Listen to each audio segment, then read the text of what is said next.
दैनिक जीवन में मन, वाणी और कर्म में समरूपता का भाव ही मनसा वाचा कर्मणा का स्वरूप है।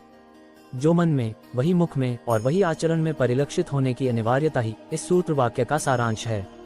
हमारी कोशिश होनी चाहिए कि किसी भी समय किसी भी विषय पर इन तीनों की तादात्म्यता संवेद बनी रहे।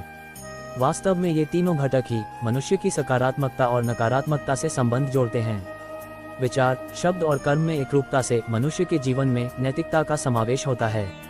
इससे उसकी आध्यात्मिक चेतना भी जागृत होती है। संसार में जितने भी महामानव हुए उनमें यही गुण विद्यमान रहा है कि वे अपने शब्दों, विचारों और कार्यों में स्थिर रहे। अपने मन, वाणी और कर्म से हम जिस वस्तु के बारे में सतत सोचते हैं वही हमें अपनी ओर आकर्षित कर लेती है।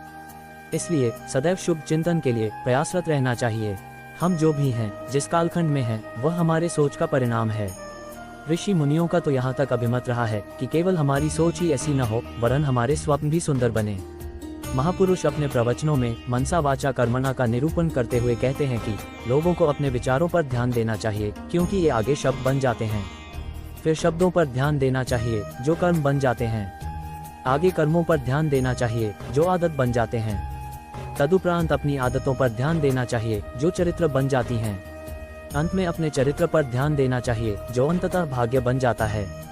अतः विचार से भाग्य बनने तक की यात्रा के इन सभी पड़ावों को अपने मन, वाणी, कर्म से सुखद और सार्थक बनाए रखना चाहिए। यदि लगन एवं इच्छाशक्ति से लक्ष्य की ओर अग्रसर रहें तो वह असंभव नहीं रह जाता है। कैसा लगा आपको वीडियो? लाइक कीजिएगा, शेयर कीजिएगा, सब्सक्राइब कीजिएगा और हमारे साथ बने रहिएगा। धन्यवाद।